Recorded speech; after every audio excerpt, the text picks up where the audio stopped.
My name is Macyszyn. I work at the University of California at Los Angeles, and I'm a neurosurgeon that specializes in complex spine surgery. I perform a variety of spinal procedures, such as laminectomies and spinal fusions for patients who have either suffered a spinal trauma or suffer from degenerative disease. And I also perform more kind of advanced procedures for removal of spinal tumors, either from the spinal cord or the spinal column itself. And I restore patients' normal balance for patients who suffer from scoliosis or sagittal imbalance or a spinal deformity. So I am a neurosurgeon that was trained, in adults, but also completed an orthopedic fellowship in scoliosis surgery in children. I love having the opportunity of operating both and treating and managing patients who are younger, so adolescents, and also adults. Both suffer from scoliosis, but both have very different kind of needs and requirements. It allows me to adapt techniques that I've learned in treating adolescents and apply those techniques to adults, and vice versa. There are certain techniques that I've never done during my fellowship performed in adults that I'm able to apply to children to once again kind of maximize the level of kind of success and improve their treatment. For example, patients, especially the adults I see, a lot of them with spinal deformities suffer from kyphosis.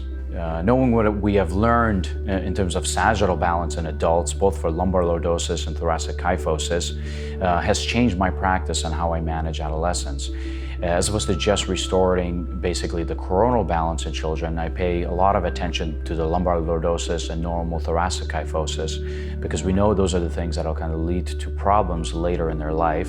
So I try very hard to kind of attain normal parameters with regards to, once again, their sagittal alignment, so they have a better outcome, not just a year from now, but 20 years from now. So I think treating both and seeing, kind of applying techniques from one to the other allows me to do things that I think I wouldn't be able to do otherwise.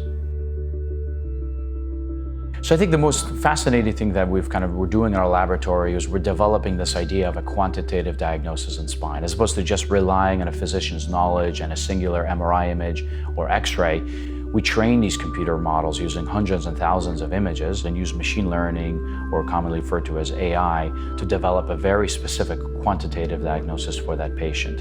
We're able to not only provide a more accurate diagnosis, but also design a treatment plan that we otherwise would have never kind of selected, because now we're using the knowledge of hundreds, even thousands of patients to develop a treatment plan versus just one solitary X-ray or solitary MRI image.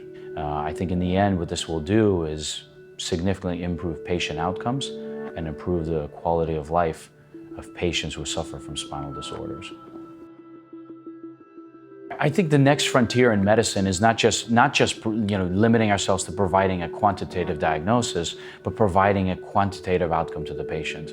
I think the thing that we're facing, especially in a field such as spinal medicine, where some of the treatments that we use are very not only invasive but also expensive, we need to provide both to the patient and to the community at large a percentage of success. We want to be able, I think the next frontier is be able to tell, listen, you have a 3% chance of this specific complication. You have an 89% chance of a satisfactory or above satisfactory outcome. I think that is the next frontier, not only giving you a quantitative diagnosis, but giving you a quantitative prediction of how you will do after this specific treatment. So I was originally born in Poland, and my family, and I lived there till about I was 8 years old, and my family decided to leave the country on a quote-unquote vacation in the late 80s. We kind of moved around a lot through Eastern Europe and ended up living at a refugee camp in Germany for a few years. Eventually my family immigrated to Canada, and then we settled in the United States, where I began my school and training in the Northeast. Every one of those countries, every city that we lived in had a different kind of vibe, a different culture, a different way of life. There's one thing that remained very constant, and that was the importance that people placed on health and healthcare. That did not change from any city, from any country, rich or poor. And that importance of health still plays a very central role in my life every day.